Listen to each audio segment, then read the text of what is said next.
Bonjour, dans cette vidéo, nous allons apprendre à utiliser le vocabulaire pour décrire une expression. Alors ce vocabulaire, tu le connais déjà, tu l'as déjà étudié les années passées. Il s'agit des mots somme, différence, produit et quotient. Prenons de suite un exemple pour expliquer tout cela. Si nous prenons l'addition 7 plus 4, donc là le résultat fait 11. La difficulté n'est pas ici, bien sûr, dans le calcul. Par contre, ce qu'il faut connaître, il faut savoir que 7 et 4, nous appelons ça des termes. Et 11, qui est le résultat de notre addition, s'appelle la somme. Prenons un autre exemple. Prenons une soustraction.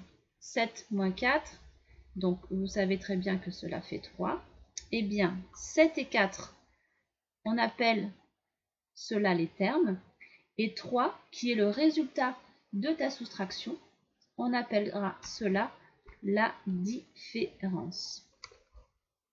Pour la multiplication maintenant, si nous prenons 7 fois 4, donc tu sais que ça fait 28, eh bien 7 et 4, nous appelons ça les facteurs de notre multiplication, et 28, qui est le résultat de la multiplication, nous appelons ça le produit.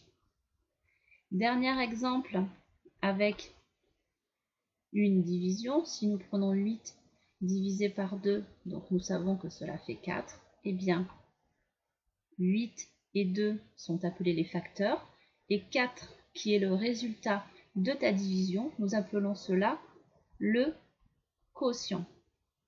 Alors, comment nous allons utiliser ce vocabulaire pour faire des choses un tout petit peu plus compliquées cette année? Eh bien, prenons de suite un exemple. Si je te demande de décrire l'expression suivante par une phrase, comment tu vas devoir t'y prendre? Alors, je vais tout d'abord réécrire mon expression.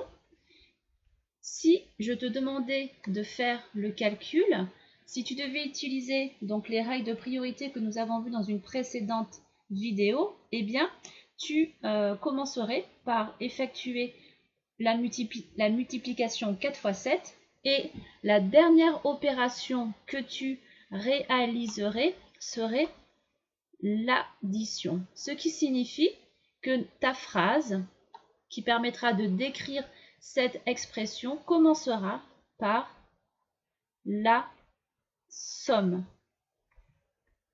Donc si hop, je mets un petit peu de couleur, eh bien la somme que nous avons ici correspond bien à l'addition que nous avons là. Maintenant, comment savoir ce qu'il faut mettre après?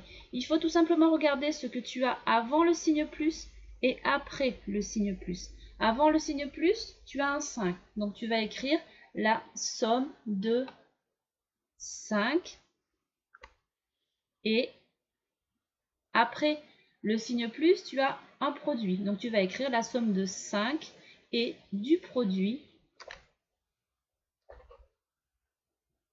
de 4 par 7. Allons un petit peu plus loin. Prenons un autre exemple. Maintenant, ce que je te demande de faire, c'est de faire l'inverse. Je te donne une phrase et je vais te demander de la traduire sous forme de calcul. Si tu as bien compris, il faut tout d'abord repérer le début de ta phrase. Dans le début de ta phrase, ici, on te parle de quotient.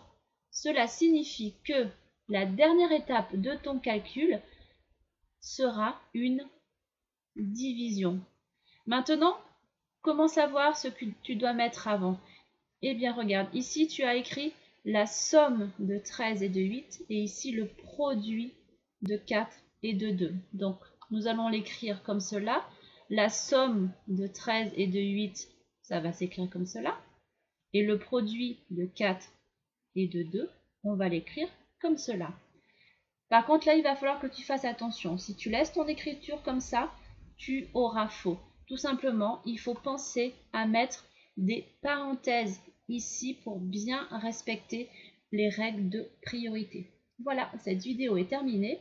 On se retrouve pour une prochaine vidéo.